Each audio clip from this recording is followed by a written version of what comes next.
উচ্চ রক্তচাপের ক্ষেত্রে আসলে একজন পেশেন্ট কিভাবে বা কোন লক্ষণগুলোর দ্বারা বুঝতে পারে যে তিনি উচ্চ রক্তচাপে ভুগছেন?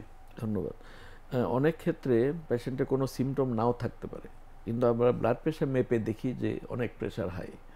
কাজেই এটা আমাদেরকে একটা ফলস অ্যাসুরেন্স দেওয়া হয়। অনেক সময় যদি বলে যে আমার তো প্রেশার কেন হবে, আমার তো কোনো সিমটম নেই।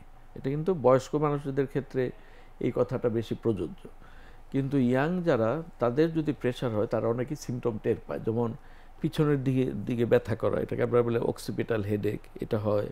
বা মাথা ব্যথা, কানে শস্য শব্দ করা, এটা একটা প্রেশারের লক্ষণ। এবং চোখে সর্ষে ফুলের মতো দেখা বা ঝিঝি পোকার মতো এরকম দেখা, এইগুলো হচ্ছে প্রেশারের লক্ষণ।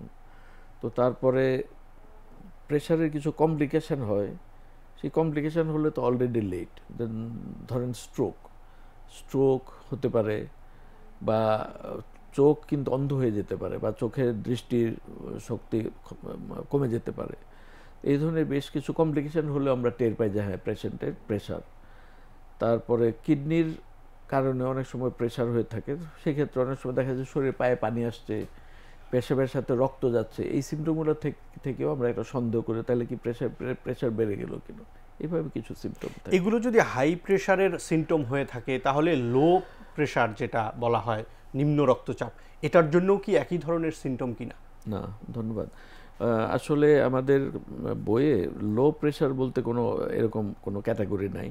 প্রেশার কমে যাওয়াটা অনেক সময় একটা মারাত্মক রোগের লক্ষণ হতে পারে। এরকম যে কেন কমে যায়, ধরলাম আমরা যদি অনেক সময় হার্ট অ্যাটাক হয়, অ্যাটাক হয়ে কিন্তু বড় ধরনের অ্যাটাক হলে সাধারণত প্রেশার কমে যায়, হঠাৎ করে প্রেশার ফল করে।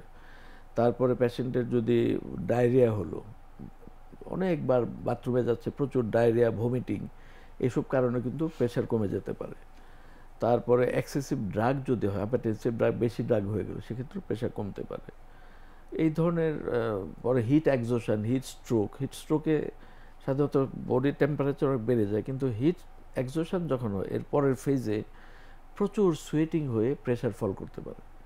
তো এই ধরনের বেশ কিছু ভ্যাসোভ্যাগাল সিনকোপ একটা আমরা জানি, যেটাতে মানুষ অনেক সময় ভয় পেলে বা আতঙ্কগ্রস্ত হয়ে পড়লে পরে মানুষ পড়ে যায়, পড়ে অজ্ঞান হয়ে যায়। এটাও কিন্তু প্রেশার ফল করেই অজ্ঞানটা হয়ে যায় এরকম।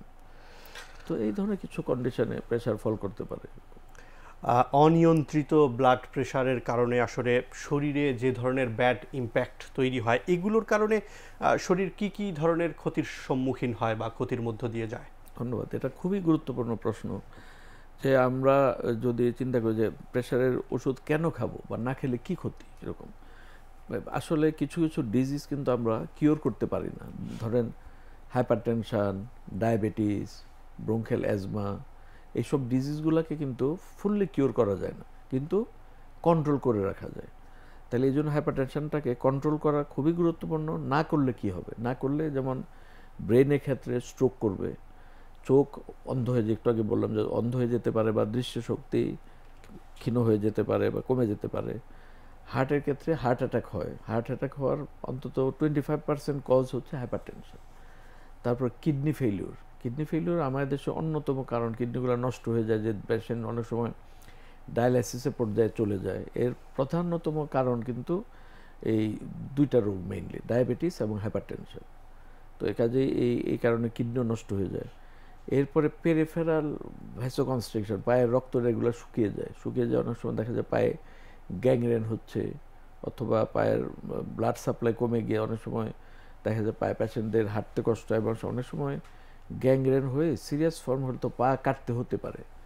তো পা থেকে মাথা পর্যন্ত মেইনলি এই পাঁচ ধরনের কমপ্লিকেশন, মানে ব্রেন, চোখ, হার্ট, কিডনি এবং পা মেইন।